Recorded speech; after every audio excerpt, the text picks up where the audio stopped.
All right. Welcome to the Sugar Shack, everyone. So as you can see, we're just in the middle of a sugar maple forest, which is one of our most symbolic tree here in Canada. And this is actually where we make maple syrup, which is actually also very symbolic here in Quebec. So yeah, let's find out how it's done.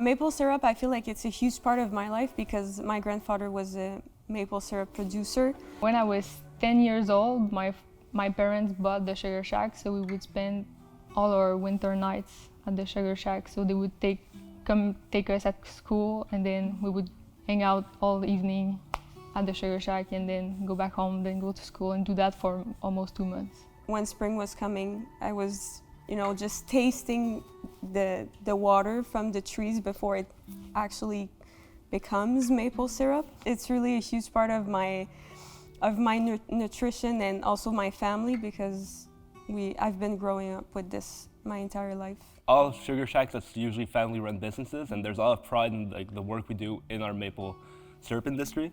So I'd say that's why it's so important for us. En fait, ici, mes parents ont acheté l'entreprise en 1998. Quand mes parents ont acheté, j'avais 8 ans, donc j'étais vraiment dans la fleur de l'âge, que tout était beau. On jouait souvent dehors avec mes frères et sœurs aussi. Je me promenais beaucoup en 4 roues avec mon grand-père. J'ai passé beaucoup de temps à côté de l'évaporateur à manger mon sandwich aux œufs avec mon grand-père. C'est des bons souvenirs que j'en garde. Ouais. Pour faire la récolte d'eau d'érable, il faut faire l'entaille de ces érables-là au bon moment. C'est vers la mi-février qu'on met nos raquettes, puis on parcourt les sentiers ici. Ensuite ça, on attend vraiment la température. C'est pas nous autres qui décident. Ça prend vraiment un gel puis un dégel pendant plusieurs journées, puis que là, les érables se réveillent, puis que là, on va commencer la récolte. Dès que c'est un moment que ça coule, en fait, on a un système de vacuum qui s'assure que toute l'eau d'érable vienne à la cabane à sucre. Quand on fait le bouillage, ça se transforme en sirop d'érable, puis on met ça dans la bonne température.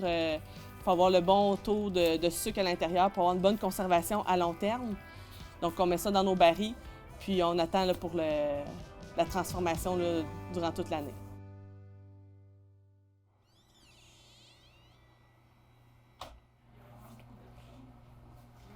C'est très cool. C'est vraiment nice. C'est sûr, je m'achète ça pour me faire une flasque.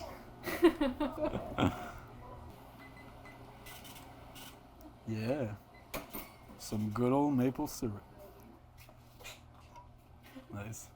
See, we don't need much to make music, just some wooden sticks.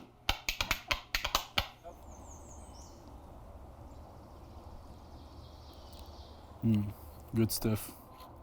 My best memory of maple syrup, I think, is the first time I tasted it, actually. Because it's really tasteful. I love the taste. It's so tasty. Coming here, I discovered that Quebecers are putting maple syrup everywhere. They've got tea, maple syrup tea. On a huge mountain of pancakes. Banana and chocolate bread You can make like an alcoholic beverage. with some yogurt. They've got ham, maple syrup ham. Coffee, bread. Even in my pasta, I put maple syrup. And the best way to do it is to pour out the maple syrup on the snow. Take a wood stick and do a big ball of it and just eat it. How is it called in French?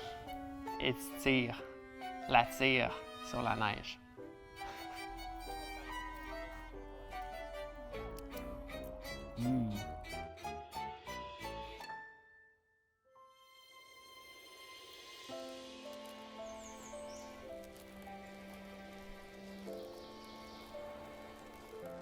When spring arrives, we just gather around and in your families or with your friends, and it's always big gatherings. Like Christmas, if you want it. During the spring, there's a dinner at the Sugar Shack.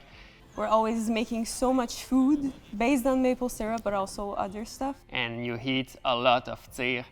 we kept this as traditional as it was. It's an heritage. Like the families over the centuries have just nurtured this product, and the land. I think it's a strong connection to the land.